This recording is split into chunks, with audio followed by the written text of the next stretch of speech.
Hello and welcome. We are continuing to read Ranger in Time, Night of Soldiers and Spies.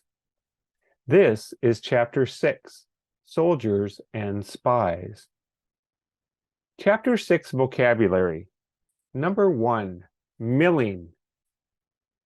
Of people or animals moving around in a confused mass. Number 2, twilight. The soft, glowing light from the sky when the sun is below the horizon, caused by the refraction and scattering of the sun's rays from the atmosphere. Number 3, desperate. Of a situation, extremely bad, serious, or dangerous. Number 4, detected. Discovered or identified the presence or existence of. Number 5, intention, a thing intended, an aim or plan.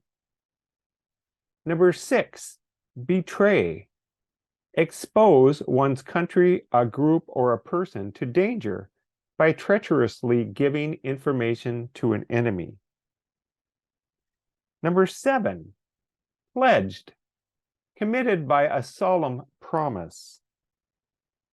Number 8, loyalty, a strong feeling of support or allegiance. Number 9, terrain, a stretch of land, especially regarding its physical features. Number 10, disguise, a means of altering one's appearance or concealing one's identity. If you open your books to page 35, we'll start reading Chapter 6, Soldiers and Spies. In another hour, they arrived at Washington's camp, a sea of canvas tents with soldiers milling about in the twilight. Isaac breathed in the smell of soup simmering in big kettles over the fires and realized how hungry he'd been. The farmer's biscuits hadn't lasted long. Isaac was about to go looking for Joe when the officer he met on the road appeared at his side. "Follow me." The man led Isaac to a tent that was larger than the rest. He lifted the flap and Isaac stepped inside. Ranger started to follow, but the officer blocked him with a big leather boot. "The hound can wait outside," he said. The officer folded his arms and looked at Isaac. "Although you were separated from your unit, you must know that our situation is desperate," he said. Isaac nodded. He'd heard enough to know that the Continental Army was in trouble. Many expected that the Redcoats would take Philadelphia any day. "We must have a victory to keep the cause alive," the officer said. Isaac felt a strange weight settle over him. Did the officer expect him to deliver that victory? "How may I be of help, sir?" The officer pulled a letter from his cloak. "Recently, General Washington wrote to his officers asking us to find a man who might cross the river as a spy without being detected," he said. He unfolded the letter and read, "That we may, if possible, obtain some knowledge of the enemy's situation, movements, and intention.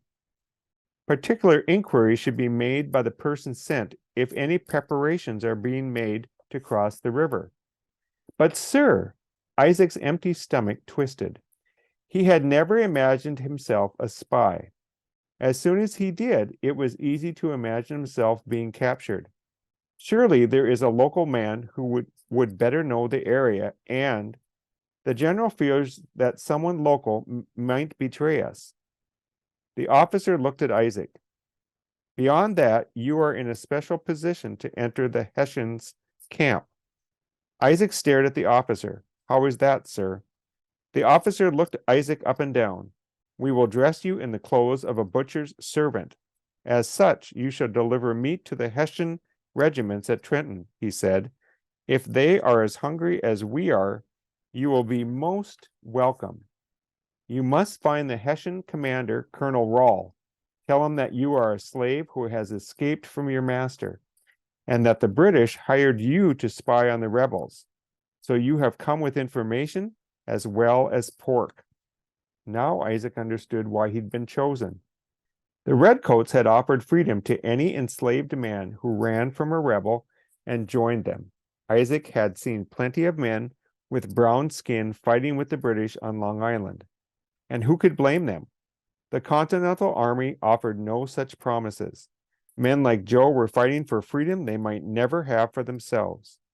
But Isaac had pledged his loyalty to the Patriot cause. The mariners of Marblehead were like brothers. He'd promised to stand beside them to the end. If this was what he was called upon to do, then he would obey the order. I understand, sir, Isaac said. When shall I go? You will cross the river tonight, the officer said. Pay attention to the activities of the Hessians and the terrain on the way to Trenton as well. It may all be of use. Ranger sat close to the tent, listening to the muffled voices inside. When Isaac finally came back, his eyes were wide and scared. Ranger nuzzled his hand until Isaac looked down and scratched his neck. Wish me luck, dog, he said. I hope I see you again. Take him with you, someone said. Isaac looked up and saw the officer leaning out of the tent. Tell the Hessians you stole him from your master. If the dog comes back here alone, we'll know you've run into trouble. The officer handed Isaac his disguise, a shirt and trousers, a wool blanket, and a blood-stained leather apron like the one the butcher had worn back home in Marblehead.